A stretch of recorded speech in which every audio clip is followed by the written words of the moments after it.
Nasabat ng Philippine National Police at Bureau of Customs ang 15.7 milyong pisong halaga ng smuggled na sigarilyo sa isinagawang joint operation sa Panatan Border Checkpoint, Pigkawayan, Cotabato.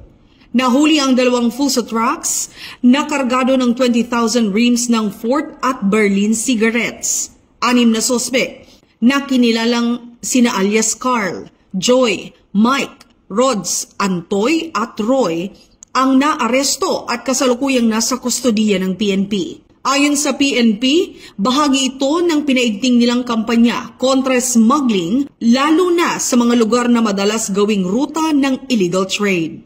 Ang operasyon ay naisakatuparan sa bisa ng intel-driven enforcement, mas mahigpit na border monitoring at aktibong koordinasyon sa ibang ahensya ng gobyerno. Pinuri ni Police Lieutenant General Jose Melencio C. Nartates Jr. ang mabilis at maayos na aksyon ng mga operatiba at muling iginiit ang determinasyon ng PNP na ipagtanggol ang mamamayan at ekonomiya.